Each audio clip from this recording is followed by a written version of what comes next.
My name is Carmen Reynolds, and I was 29 when my best friend of 20 years secretly cut me from her wedding guest list. We had been inseparable since third grade, but apparently not important enough for her big day.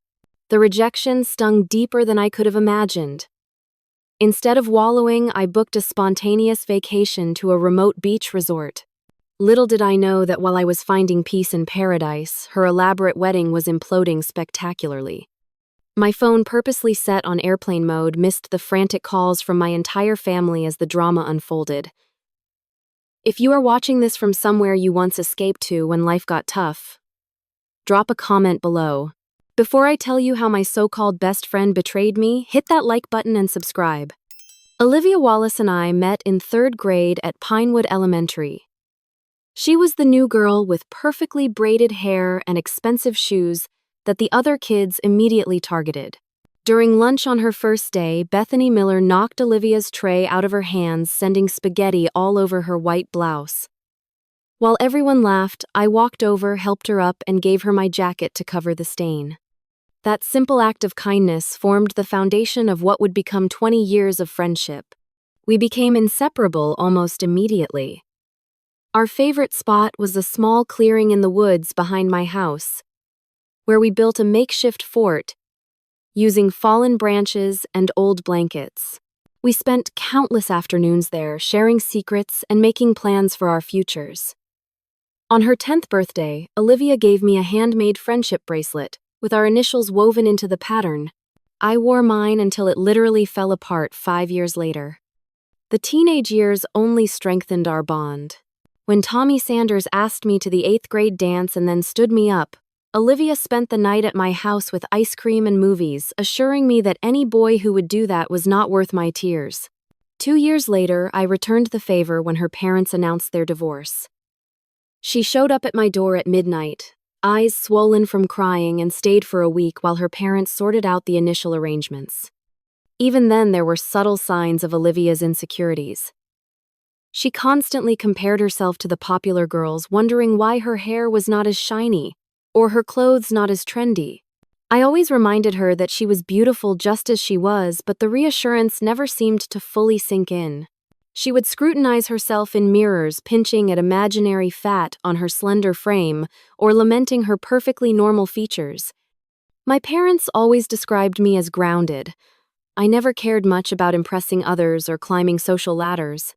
I enjoyed simple pleasures like reading on my porch, swing, or hiking local trails. Olivia, however, kept a carefully curated collection of fashion magazines and celebrity gossip. She would spend hours analyzing what made certain people worthy of attention and admiration. We went to different colleges but managed to stay close. I pursued elementary education at State University, while Olivia attended the prestigious Collins Institute for Fashion Design in New York. During holiday breaks, we would catch up as if no time had passed, though I noticed her vocabulary shifting to include industry jargon and references to designers I had never heard of. It was during her junior year internship at Bellamy Fashion House that Olivia met Jason Peters at a charity gala. The Peters family owned a chain of luxury hotels and moved in extremely influential circles. When she called to tell me about meeting him, her voice contained an excitement I had never heard before. Carmen, he knew everyone at the event. The mayor, celebrities, fashion icons. And he chose to talk to me all night, she gushed through the phone. His mother sits on boards of major art museums. His father golfs with senators. From that moment, subtle changes in Olivia became more pronounced. Her wardrobe, already fashion-forward, transformed to exclusively designer labels. Her speech patterns shifted, adopting the slightly bored tone of the ultra-wealthy. Even her laugh changed from the unrestrained giggle I had known to a controlled, elegant sound that never seemed to reach her eyes. When she visited home, she would name-drop, constantly mentioning weekend trips to the Hamptons or charity events with minor European royalty in attendance. I listened supportively, but inside I worried about the person my friend was becoming. New friends started appearing in her social media posts. Women with impossibly thin bodies and expensive highlights. Men in tailored suits with perfect teeth and family yachts. I found myself liking her photos but feeling increasingly disconnected from her actual life. Despite the growing distance, I held on to our friendship. We still texted regularly, and whenever she came home, we made time for at least one dinner together. I convinced myself that underneath the designer clothes and new mannerisms, my childhood friend remained. The last genuine conversation we had was 3 months before Jason proposed. Olivia came home for her father's 60th birthday and stayed with me rather than at her mother's new condo. Late that night, after several glasses of wine, she confessed her fears. "Sometimes I feel like I am constantly auditioning," she whispered, curled up on my couch in an old college sweatshirt that made her look more like the Olivia I knew. "Jason's world is exhausting. Everyone is always evaluating you, judging if you belong." "Then why stay in it?" I asked gently. "The Olivia I know never cared what people thought." She smiled sadly. That Olivia did not know what she was missing. Now I have glimpsed a world of possibilities and connections. I cannot go back to ordinary. "Is ordinary so bad if it is authentic?" I challenged. She squeezed my hand. "You are the only person who still sees the real me. Promise me we will always be friends no matter what." "Of course," I assured her, 20 years and counting. "When Jason and I get married someday, you will be right there with me," she said with certainty. I will never become one of those people who forgets where they came from. 1 month later, Jason proposed with a 7-carat diamond ring during a private yacht dinner in the Mediterranean. The Instagram post announcing their engagement received over 10,000 likes. My comment congratulating them was buried under hundreds of others from fashion designers, minor celebrities, and socialites. Something told me things were about to change dramatically, but I ignored the warning bells. After all, she had promised nothing would change between us. The engagement party was held at the Peters family estate in Greenwich, Connecticut. The property sprawled over 15 acres with manicured gardens and a view of Long Island Sound. I felt out of place the moment I arrived in my nicest dress from Nordstrom Rack, surrounded by women in couture and men in custom suits. Olivia greeted me with air kisses and introduced me as my oldest friend with a tone that somehow made it sound like she was referring to an elderly relative rather than her closest confidant. "Carmen is a school teacher," she explained to a group of women whose collective jewelry could have paid off my student loans. "She has such patience with children. It is really quite admirable." The women nodded politely before smoothly changing the subject to someone's recent purchase of a summer home in Santorini. I sipped my champagne and tried not to feel invisible. Later that evening, I met Eleanor Peters, Jason's mother. She was a slender woman in her early 60s, with perfectly coiffed silver hair and posture that suggested years of finishing school. "So you teach at a public school?" she asked, her expression suggesting I had said I worked with radioactive waste. "Yes, 3rd grade. I love that age when children are developing their own personalities, but still have that sense of wonder," I replied. "How charitable of you," she said. "Though I imagine the salary must be challenging. Those shoes, for instance, must be quite comfortable." I glanced down at my sensible heels, suddenly aware of their scuffed edges. "They get me through a day of chasing 8-year-olds, I said with a forced smile. Eleanor gave a tight smile that did not reach her eyes. "Olivia mentioned, you have been friends since childhood. How quaint to maintain such connections." Before I could respond, she spotted someone across the room and excused herself, leaving me feeling thoroughly assessed and found wanting. Later that night, Olivia pulled me into an empty bedroom away from the party. For a moment, I saw a flash of my old friend as she bounced excitedly on her toes. "I want you to be my maid of honor," she said, grabbing both my hands. "We have talked about this since we were girls. It has to be you." Relief flooded through me. Despite the awkwardness of the evening, our friendship still held meaning. "Of course," I said, hugging her tightly. "I would be honored." "Perfect, the wedding will be next June." "Just under a year to plan the social event of the season," she said with a giggle that finally sounded like the Olivia I knew. That moment of connection proved fleeting. Over the next few months, Olivia canceled our planning sessions with increasing frequency. Eleanor has connected me with the most amazing wedding planner. She has done events for actual royalty, she texted, canceling our third brunch date. She has this vision that is absolutely perfect. The bridal party grew to include 6 of Olivia's new friends from her fashion circles and Jason's social world. I had met them only briefly at the engagement party and struggled to keep their names straight during the group texts about bridesmaid dresses. The dresses themselves were another source of stress. The designer label carried a $3,000 price tag that made my stomach churn. I dipped into my savings meant for a car down payment, telling myself this once-in-a-lifetime event for my best friend justified the expense. 2 months before the wedding, Olivia suggested lunch at an upscale restaurant downtown. She seemed unusually nervous, checking her phone frequently, and barely touching her $60 salad. So there have been some adjustments to the wedding party, she said finally, not quite meeting my eyes.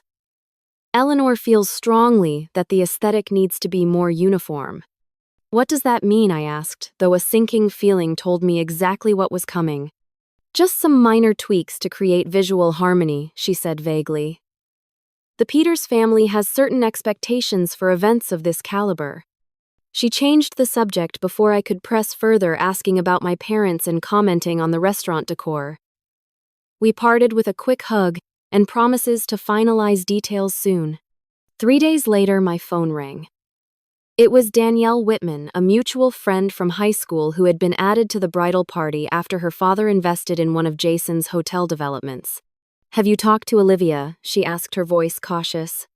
A few days ago, I replied. I just got an updated email about the bridal luncheon. Your name was not on it, she said. I thought there must be a mistake. That evening, I texted Olivia directly. Danielle mentioned some changes to the bridal party. Is everything okay? Her response came hours later. I was going to call you. Eleanor convinced me that 8 bridesmaids creates better symmetry than 9 for the ceremony. Since you and I have such a strong friendship, I knew you would understand why the others needed to stay for aesthetic purposes. You are still coming to the wedding, of course. The impersonal message hurt more than I expected. 20 years of friendship and I was being cut for aesthetic purposes. I spent that night crying into my pillow, feeling like a teenager again, except this time Olivia was not there to comfort me. The final blow came 3 weeks before the wedding. While scrolling through Instagram, I noticed several mutual acquaintances posting about receiving gorgeous invitations to Olivia and Jason's wedding. Puzzled that mine had not arrived, I checked my mail again. Nothing. I called Olivia directly, something I rarely did anymore given her preference for texts. She did not pick up. After 3 attempts, I received a text. In final venue walkthrough. Can I call tomorrow? Increasingly anxious, I texted back. Just checking on my invitation. Has it been sent? The typing dots appeared and disappeared several times before her response finally came through. This is awkward, but we had to make some difficult decisions about the guest list. The venue has strict capacity limits, and Jason's family had more essential invitees than anticipated. I stared at my phone in disbelief. Not only had I been removed from the bridal party, but I had been cut from the guest list entirely. 20 years of friendship, and I did not even merit a seat at the ceremony. I see posts about new people being added to the guest list. I typed back, hands shaking. Those are business connections of Jason's father. Very important for the family, she replied. The final text felt like a physical slap. You would not really fit in with the crowd anyway, Carmen. The social dynamics would be uncomfortable for you. I am trying to spare you that awkwardness. I stared at those words until my vision blurred with tears. My oldest friend had decided I was not good enough for her new world. All those years, all those memories reduced to you would not really fit in. That night, I called my sister Alicia, barely coherent through my tears as I explained what had happened. She did what Alicia exclaimed, outrage evident in her voice.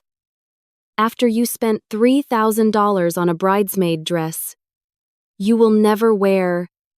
That is beyond unacceptable. 20 years of friendship, I repeated, still unable to process the betrayal. We were like sisters. We should crash the wedding, Alicia suggested, only half joking. I will wear white and bring a date with a questionable past. Despite my heartbreak, the image made me laugh through my tears. I just cannot believe she thinks I am not good enough for her fancy new life. The following Sunday, at our regular family dinner, my parents were equally appalled. My father, usually the calm one, actually swore when I showed them Olivia's final text. "That is not a friend," my mother declared, refilling my wine glass. "That is someone who has forgotten who she is and where she came from." As supportive as my family was, returning to my empty apartment that night brought the pain rushing back. I made the mistake of checking social media before bed and found my feed flooded with photos from Olivia's bachelorette weekend in Paris. The bridal party, all identical in height, and billed with their expensive highlights and designer swimwear, posed in front of the Eiffel Tower with champagne flutes raised. That night I barely slept. The same thoughts circled endlessly. Was I not pretty enough, not successful enough? Had our entire friendship been conditional on me knowing my place? The following weeks were a blur of functioning on autopilot. I showed up to teach my third-grade class, pasted on a smile, and fell apart the moment I got home. My eating habits deteriorated as I cycled between not being hungry at all and consuming entire pints of ice cream while watching sad movies. Dark circles formed under my eyes from restless nights spent overthinking decades of interactions with Olivia. 2 weeks before the wedding, my school principal Sarah called me into her office. I braced myself for criticism about my recent performance. "Carmen, is everything all right?" she asked gently. "You have not seemed yourself lately." To my horror, I burst into tears. Between sobs, I explained the situation with Olivia. Sarah listened patiently, offering tissues as I unloaded weeks of built-up hurt. "You have not taken a vacation day all year," she observed when I had finally composed myself. "Maybe this is the universe telling you to take some time for yourself." "And do what? Sit at home scrolling through wedding updates?" I asked miserably. "No," she said firmly. "Go somewhere. Anywhere. Preferably somewhere with no internet access where you can reconnect with yourself." That night, I found myself looking at travel websites. My finger hovered over destinations I had always wanted to visit. Paris was immediately rejected too, associated with Olivia's bachelorette party. Rome seemed too romantic for a solo traveler nursing a broken heart. Then an advertisement caught my eye: eco retreat in Costa Rica. Disconnect to reconnect. The photos showed pristine beaches, lush rainforests, and simple but elegant cabins overlooking the ocean. The description emphasized limited internet connectivity, daily yoga and meditation, and opportunities for adventure or relaxation. At 2 a.m, in an act of either bravery or temporary insanity, I booked it.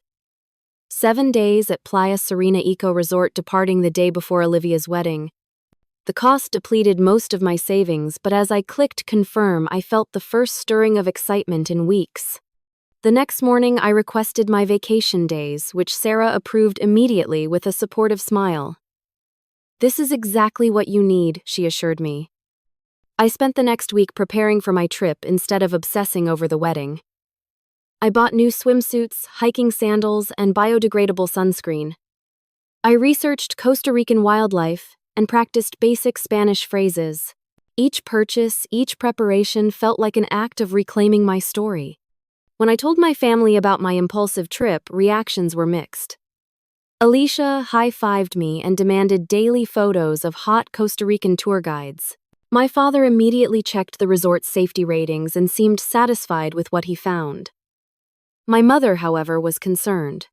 "The wedding is that weekend," she reminded me unnecessarily. "What if you change your mind and want to reach out to Olivia?" "That is the point, Mom," I explained. "I need to be somewhere I cannot obsessively check for wedding updates or be tempted to send a text I will regret."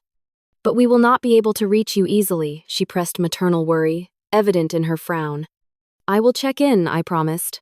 "The resort has Wi-Fi in the main lodge. I just will not have it in my cabin, which is perfect."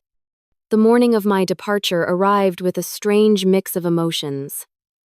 Sadness still lingered around the edges of my consciousness, but it was joined by a flutter of anticipation. As I zipped my suitcase closed, I glanced at the framed photo on my dresser of Olivia and me at our high school graduation, arms around each other with matching grins. After a moment of hesitation, I placed the frame face down. At the airport, I texted my family, my flight information, and basic details about the resort. Just before boarding, I sent one final message to our family group chat. Going on airplane mode now. We'll check in when I arrive. Love you all. As the plane took off, I switched my phone to airplane mode and felt a weight lift from my shoulders. For the next week, there would be no wedding updates, no social media comparisons, no reminders of my apparently inadequate existence. Just me, the ocean, and the chance to remember who I was beyond Olivia's oldest friend. The drive from the airport to Playa Serena took nearly 2 hours along winding coastal roads. My driver Manuel pointed out wildlife and landmarks along the way, his enthusiasm for his country evident in every description.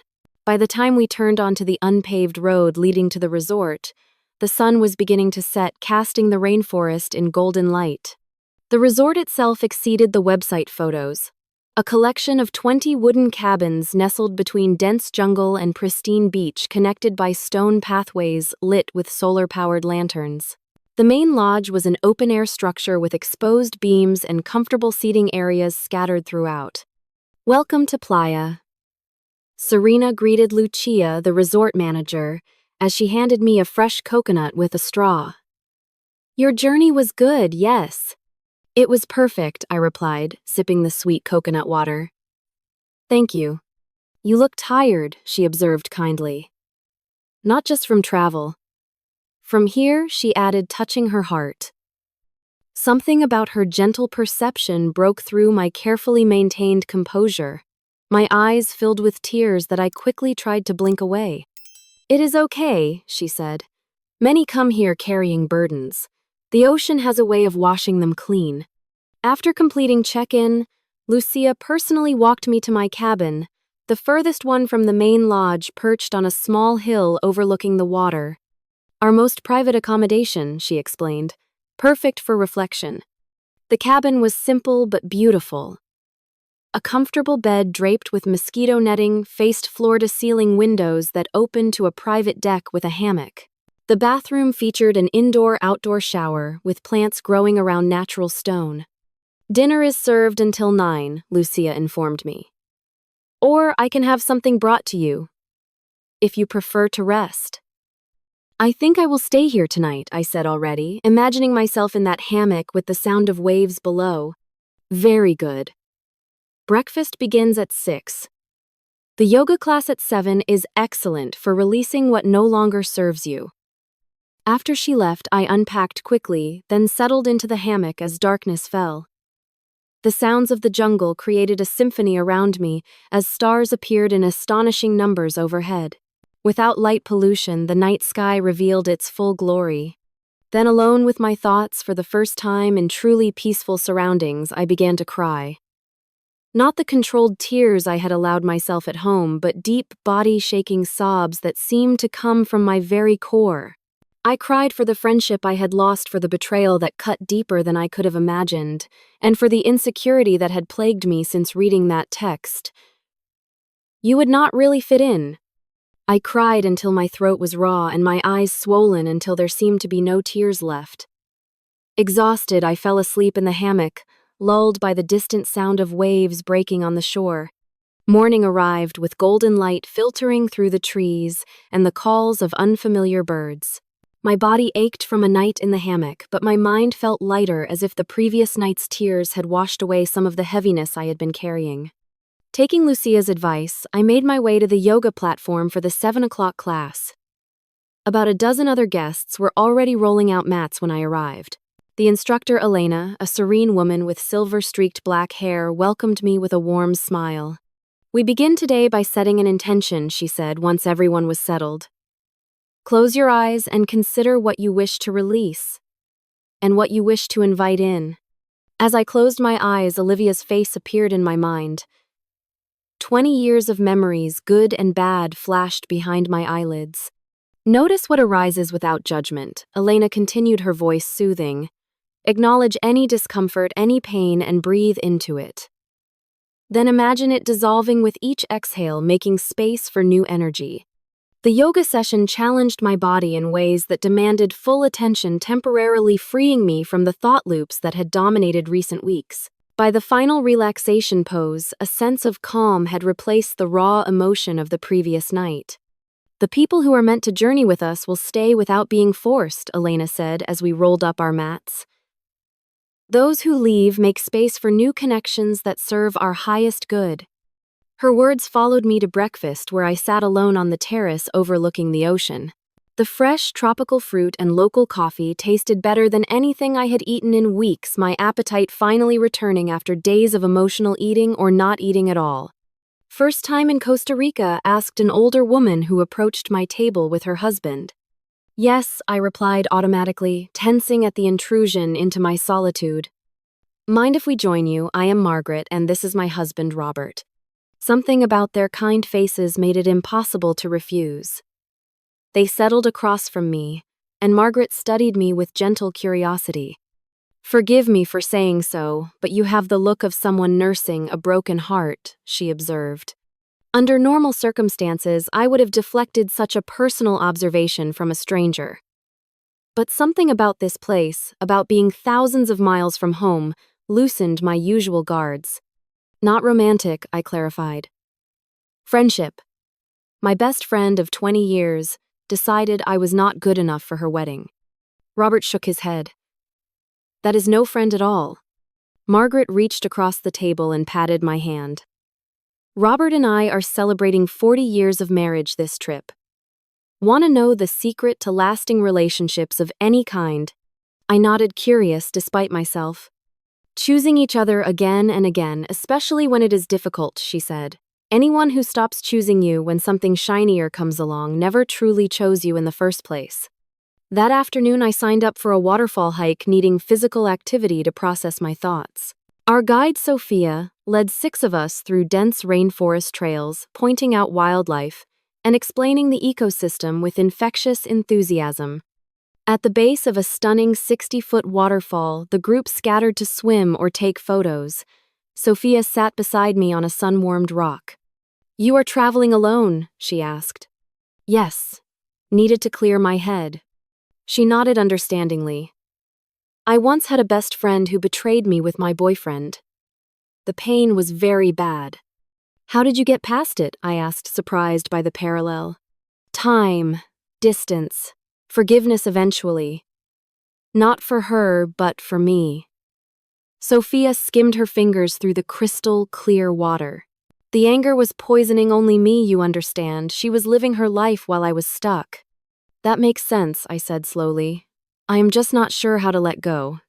"Start by putting down the weight for moments at a time," she suggested. "Then those moments become hours, then days." That evening at dinner, I found myself joining Margaret and Robert again, along with 2 other solo travelers. For the first time in weeks, I laughed genuinely as Robert shared stories of their travel mishaps over 4 decades together. When I returned to my cabin, I realized I had forgotten to check my phone all day. It remained in airplane mode in my beach bag, untouched since arrival. The freedom from constant updates felt surprisingly liberating.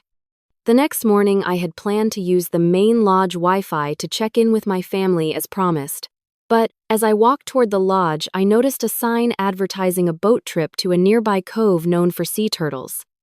On impulse, I signed up instead, telling myself I would check in that evening.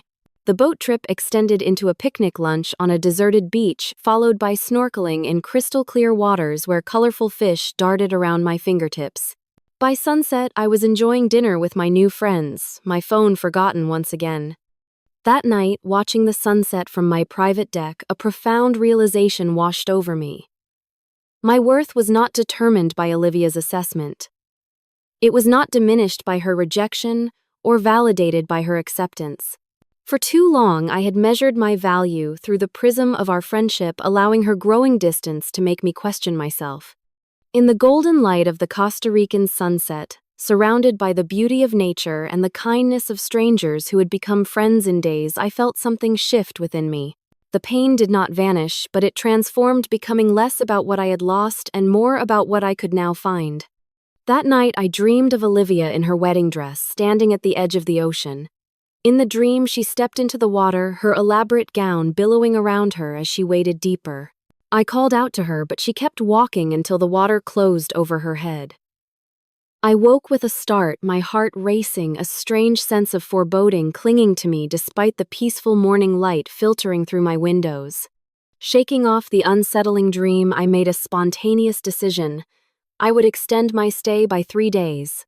The thought of returning to real life, of potentially seeing wedding photos or hearing about the celebration, still created a knot of anxiety in my stomach. Here in this peaceful haven, I had found a sense of self that felt too new, too fragile to expose to that potential pain. I visited the resort office and arranged the extension using the office computer to send a brief email to my family, explaining my decision, finding exactly what I needed here. Extended stay by 3 days. Limited connection, but all is well. Love you. The additional days became a gift to myself. I filled them with sunrise swims in the ocean, hikes to hidden waterfalls, and evenings spent journaling on my deck. I started a gratitude practice, writing 3 things each day that brought me joy independent of anyone else's validation. On my last morning, I sat on the beach at dawn, watching the sky transition from indigo to pink to golden as the sun emerged from the horizon. The woman who had arrived a week earlier, heartbroken and questioning her worth, was not the same one preparing to return home. The pain had not disappeared entirely, but it had transformed into something I could carry without being crushed by its weight. As I waited for my airport transfer, Lucia approached with a small woven bracelet. A reminder, she said, tying it around my wrist. The ocean is always changing, never static. So too are we. What hurts today shapes who we become tomorrow. I touched the bracelet gently. Thank you. For everything. You arrived with shadows in your eyes, she observed. You leave with light. Safe journey, Carmen. While I was finding peace in Costa Rica, events in Connecticut were unfolding in ways no one could have predicted. The morning of Olivia and Jason's wedding dawned with unexpected rain, despite the perfect forecast that had been promised for months. The $200,000 outdoor ceremony setup was hastily covered with tents, already putting Eleanor Peters in a foul mood. This is completely unacceptable, she snapped at the wedding planner, a competent woman who had managed events for actual celebrities without incident. Jason said you were the best in the business. I see that was an exaggeration. In the bridal suite of the luxury hotel adjacent to the ceremony space, Olivia was already struggling with pre-wedding jitters that went beyond typical nerves. Her carefully selected bridesmaids, chosen more for their social connections and Instagram aesthetics than genuine friendship, were little help. The florist used peonies that are 1 shade too pink, complained Tiffany Blackwell, Jason's cousin and bridesmaid. It completely clashes with the table settings. My dress feels tighter than at the final fitting, added Genevieve Montgomery, daughter of a fashion magazine editor. The alterations must have been done incorrectly. As the stylists worked on her hair and makeup, Olivia felt a growing sense of unreality.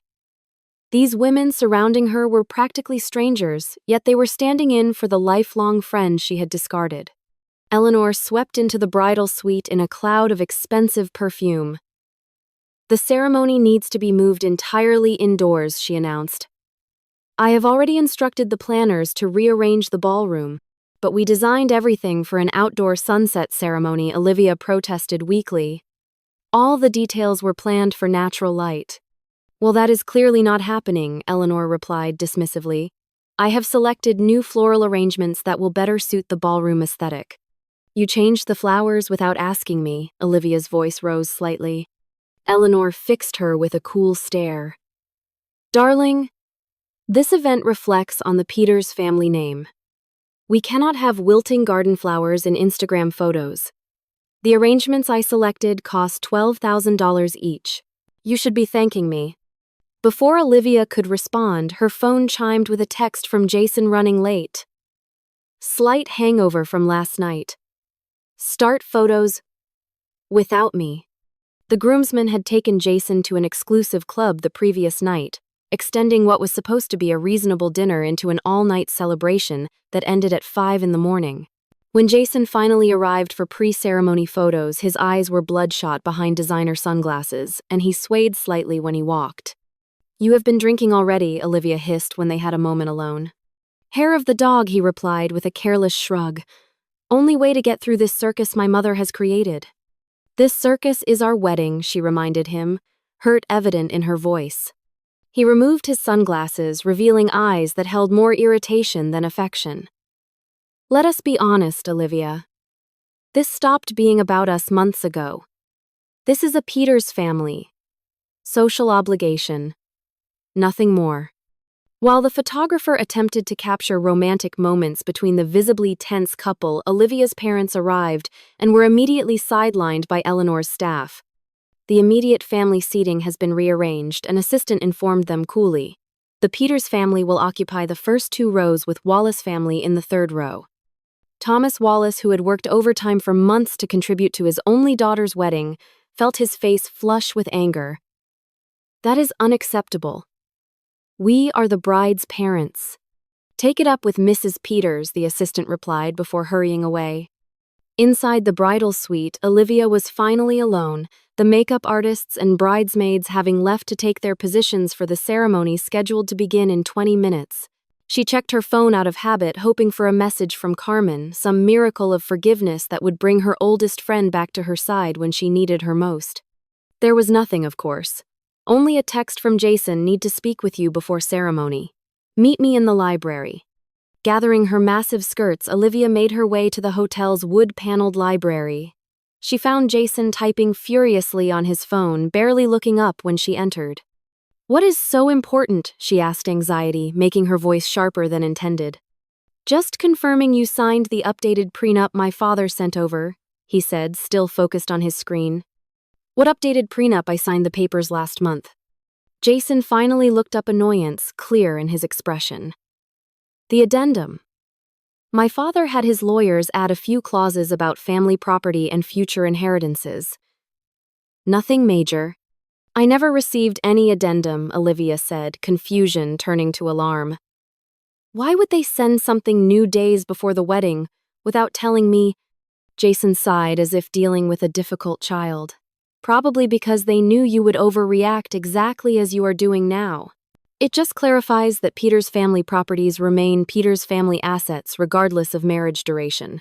So everything you inherit will remain solely yours even if we are married 50 years, she asked, disbelief coloring her tone.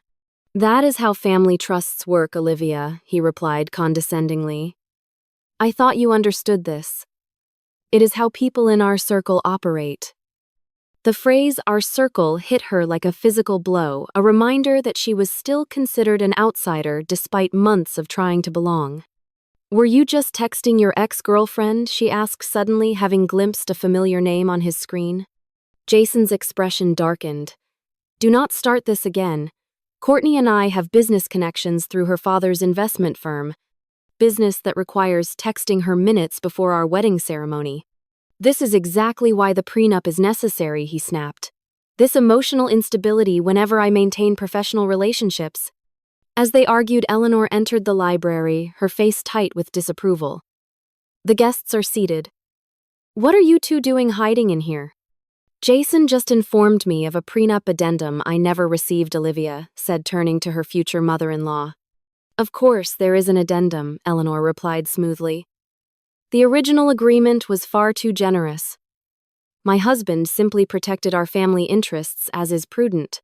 "Too generous," Olivia repeated, her voice rising. "I would receive nothing unless we were married at least 5 years. And now it is 10, Eleanor stated coldly. A reasonable timeline to prove this is not about Peter's money, which frankly your behavior has called into question."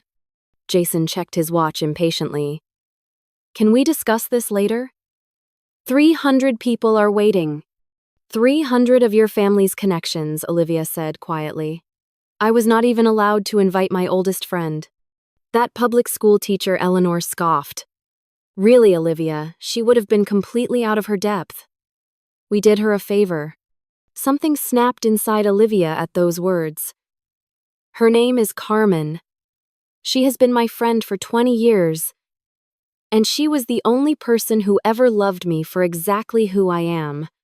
"And who is that exactly?" Jason asked with a sneer.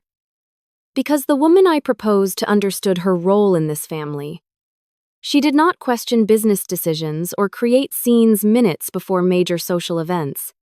Olivia felt tears welling, threatening to ruin the $1,000 makeup application.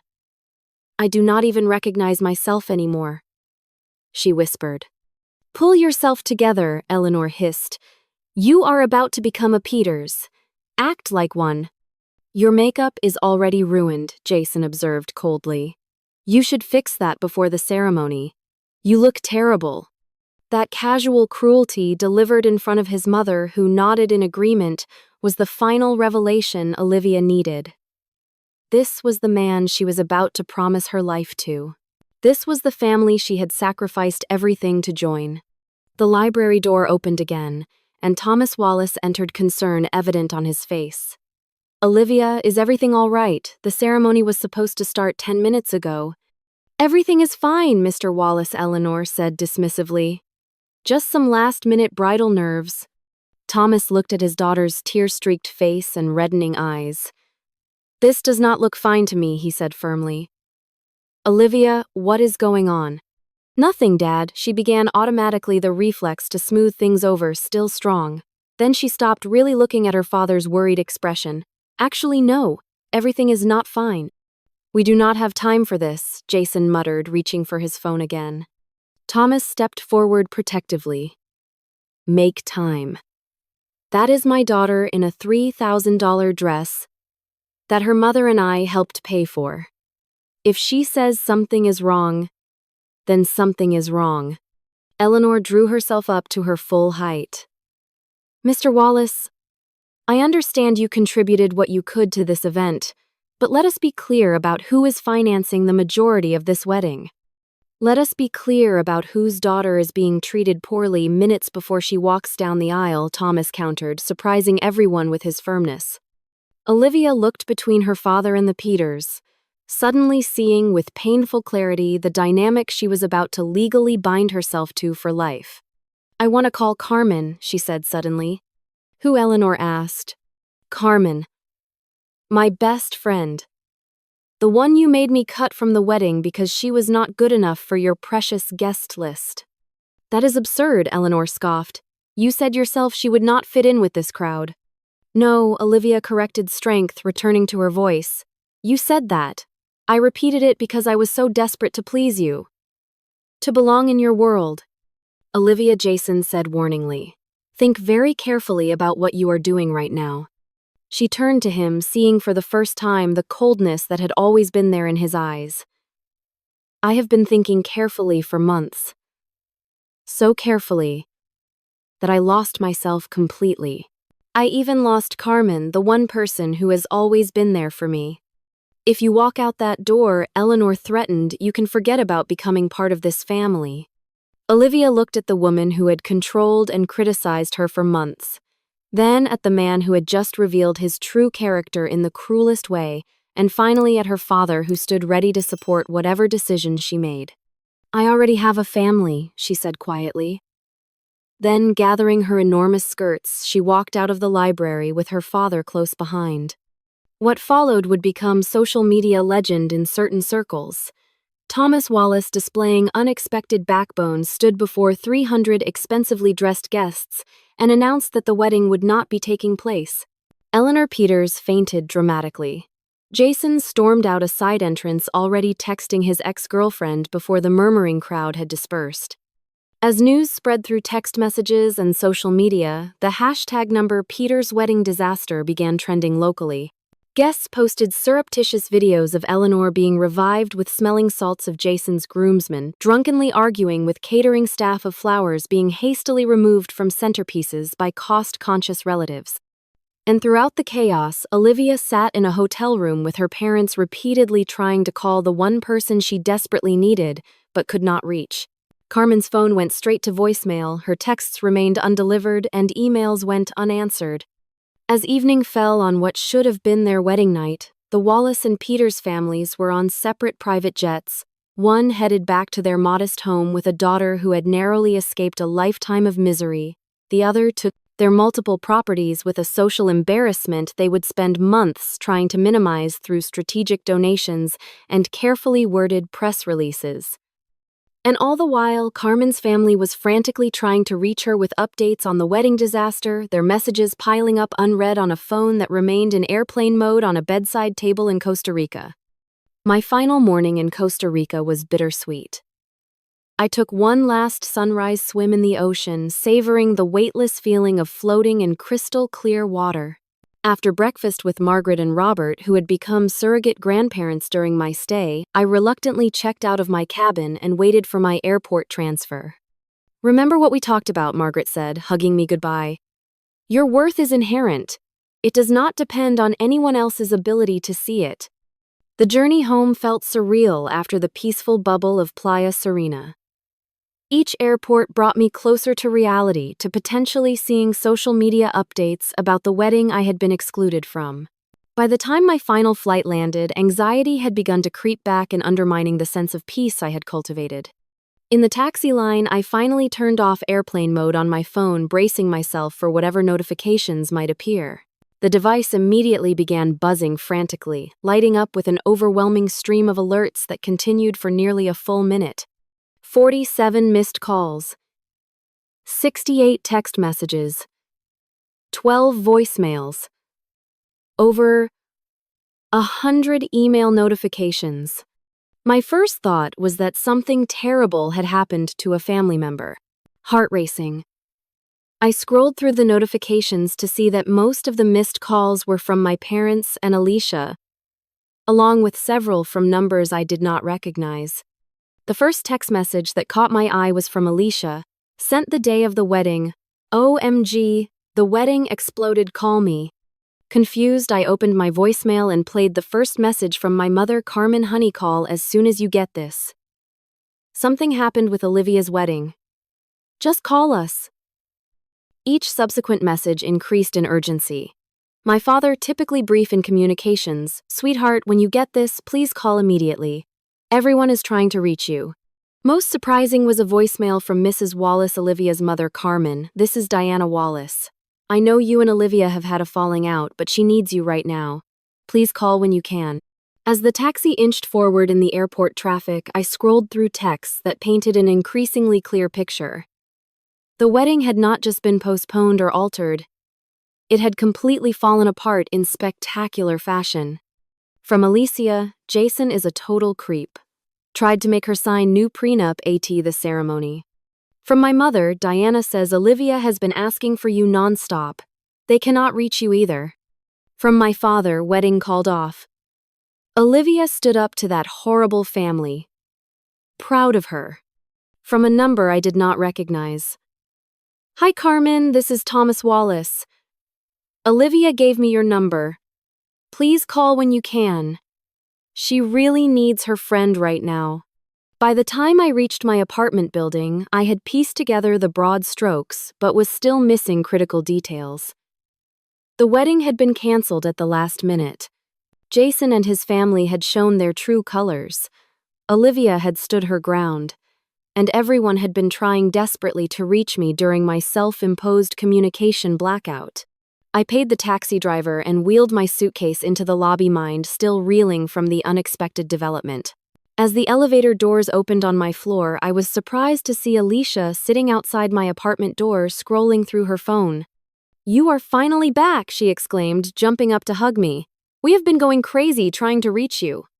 "I just turned my phone on at the airport," I explained, fumbling for my keys. "What on earth happened?" "Everyone is inside waiting," she said cryptically, taking my suitcase handle. "Everyone? Who is everyone?" I asked as I unlocked my door. The answer became immediately clear as I stepped inside to find my parents sitting on my couch, cups of coffee on the table in front of them. "Surprise, welcome home," my mother said, rising to embrace me. "We have been taking turns waiting here since we knew your flight was landing today." "This is crazy," I said, dropping my bag in shock. "You all did not need to do this." "Trust me, we did," my father said, giving me a warm hug. You have missed quite a dramatic few days. Once I had changed out of my travel clothes and everyone had fresh coffee, my family took turns filling in the details of what they had learned through Diana Wallace, social media, and mutual acquaintances who had attended the aborted wedding. So Eleanor Peters basically treated Olivia's parents like second-class citizens the entire engagement, Alicia explained. But it got really bad at the wedding itself. They were relegated to the third row at their own daughter's wedding, my mother added indignantly. And then my father continued. Jason showed up hungover to the ceremony and tried to force Olivia to sign a new prenup minutes before they were supposed to walk down the aisle. Apparently, he was texting his ex-girlfriend at the same time. Alicia interjected. Total sleazebag move. The final straw was when he insulted her appearance right before the ceremony, my mother said. Diana said Olivia was in tears, and when her father came to check on her, she finally stood up to all of them. She mentioned you specifically, Alicia said, watching my reaction carefully.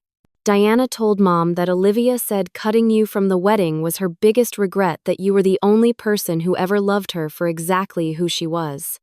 I sat in stunned silence, trying to process everything. Part of me felt vindicated that Olivia had finally seen Jason and his family for who they truly were. Another part ached for the pain she must be experiencing calling off a wedding in front of hundreds of guests. She has been trying to reach you non-stop, my father said gently. Her mother called us when they could not get through to you. I had no idea, I whispered. I was supposed to check in, but I got caught up in the trip and it felt so good to disconnect. No one is blaming you, my mother assured me. In fact, it might have been for the best. You were taking care of yourself, instead of getting pulled into the drama. What do I do now? I asked, still overwhelmed. That is entirely up to you, my father said. You do not owe her your support after how she treated you. As if on cue, my phone rang with an unknown number. We all stared at it for a moment before Alicia said, $10 says that is Olivia. I hesitated, then answered on speaker. Hello. Carmen. Olivia's voice was barely recognizable, raspy as if she had been crying for days. Is that really you? I have been trying to reach you for ages. I just got back from Costa Rica, I explained. My phone was on airplane mode. Costa Rica. You went on vacation. Yes, I said, simply not offering further explanation. There was a pause, then, I need to see you. Please. I know I do not deserve it after everything, but please, Carmen. I do not know who else to talk to. My family exchanged glances, clearly concerned about me being hurt again. I covered the microphone and whispered, I think I need to do this. My father nodded reluctantly while my mother whispered, Be careful. I can meet you tomorrow, I told Olivia.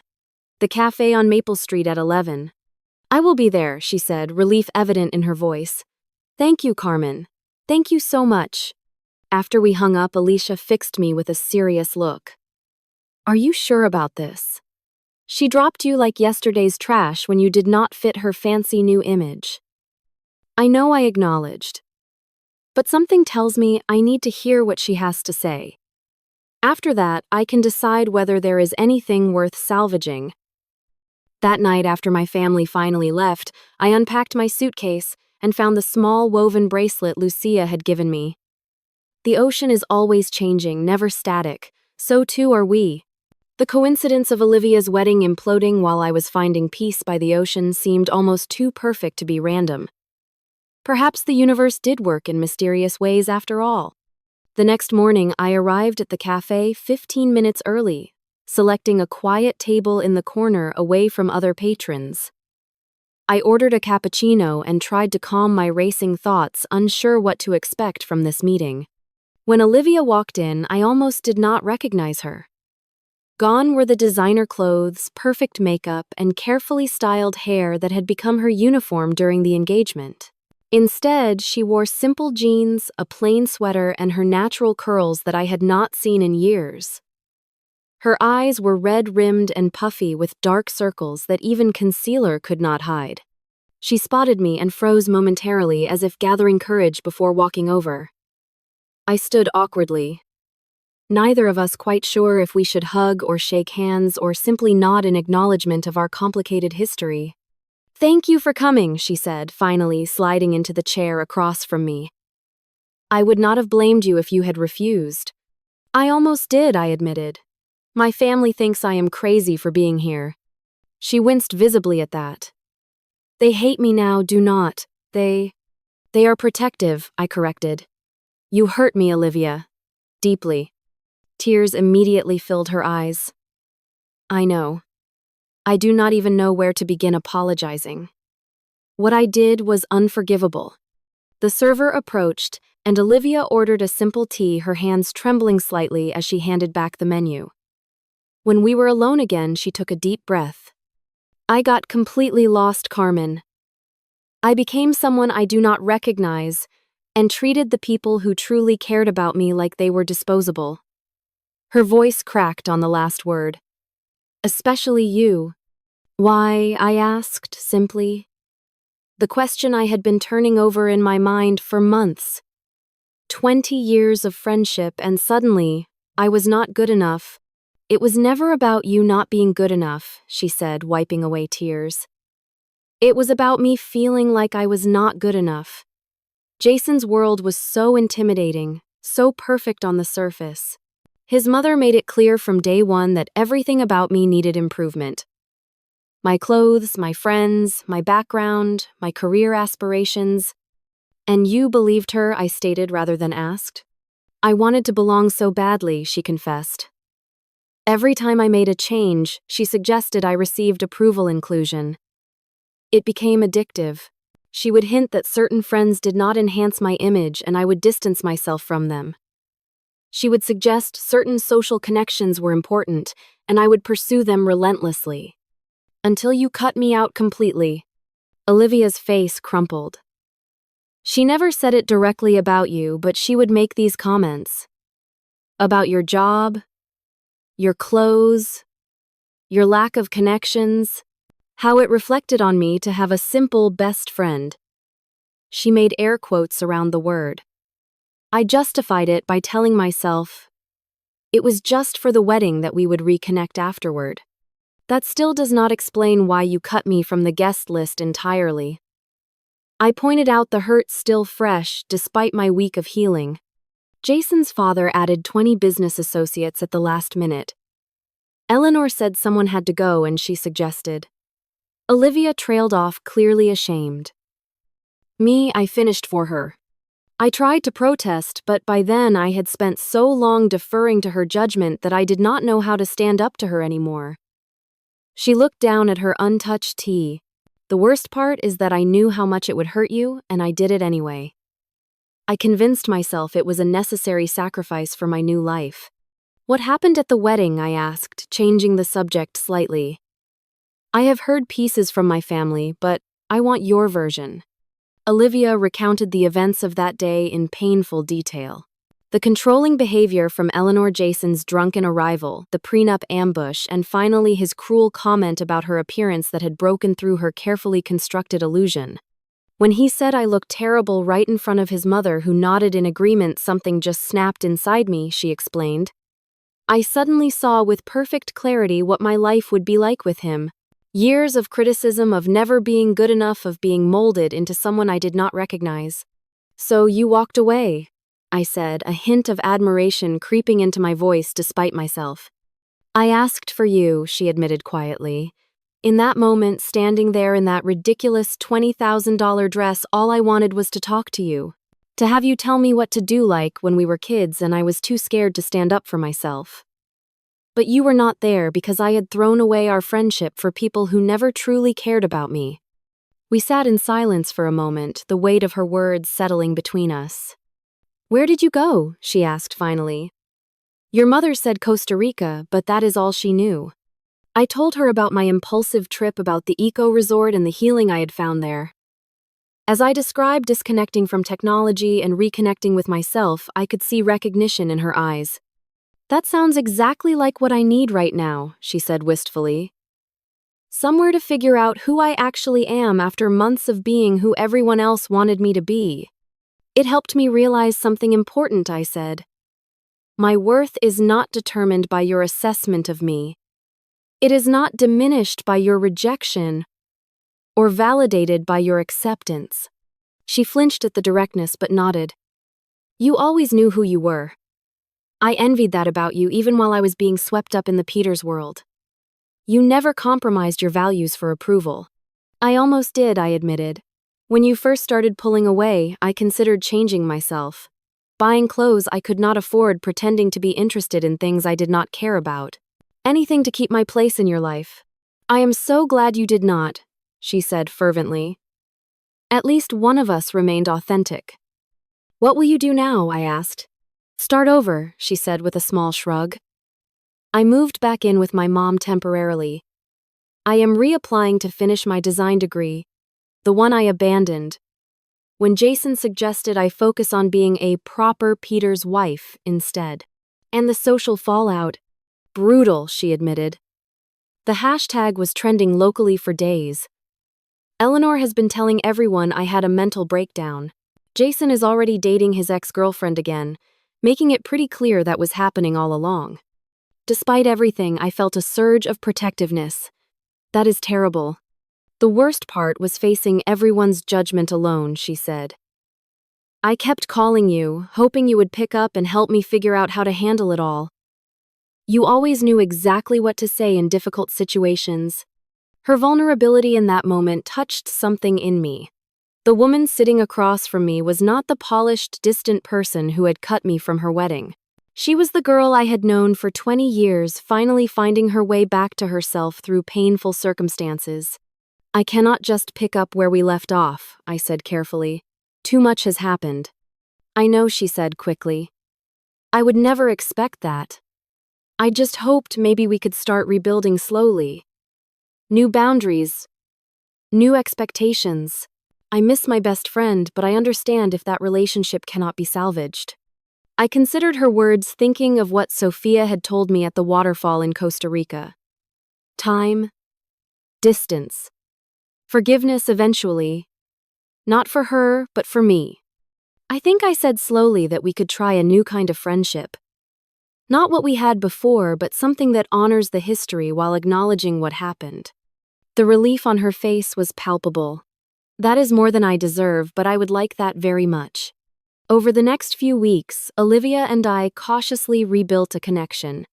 I helped her navigate the social media fallout, teaching her how to limit comments and curate her online presence during the worst of the gossip. She enrolled in classes and slowly began rediscovering her passion for design that had been sidelined during her relationship with Jason. We met for coffee every couple of weeks, carefully avoiding the intense codependence that had characterized our friendship before. I maintained the boundaries I had established during my time in Costa Rica, prioritizing my own well-being while offering support where I could. 6 months after the wedding that never happened, we had dinner at a casual restaurant downtown. Olivia looked healthier than I had seen her in years, her natural confidence returning as she showed me sketches for her final project. I have a date next week, I mentioned as we shared dessert. A science teacher from the middle school. David. He asked me out after a district training day. That is wonderful, Olivia said genuinely. What is he like? Kind, funny, appreciates me exactly as I am. I smiled, thinking of how David had complimented my passion for teaching rather than questioning why I had not pursued a more lucrative career. The best kind of person, Olivia agreed. Those are rare. As we walked to our cars afterward, she turned to me with unexpected seriousness. I never properly thanked you. For what? For showing me what true friendship looks like even when I failed to do the same. For being willing to try again despite how badly I hurt you. She hesitated, then added. And for being unavailable when the wedding imploded? I raised an eyebrow at that last part. If you had been reachable, I would have leaned on you completely, she explained. Made you responsible for picking up the pieces of my life. Instead, I had to figure things out for myself. It was exactly what I needed, even though it was terrifying at the time. Her insight surprised me. Sometimes the universe knows exactly what we need, even when we think we need something else entirely. As I drove home that night, I reflected on the strange journey of the past year. the painful exclusion that had led me to Costa Rica.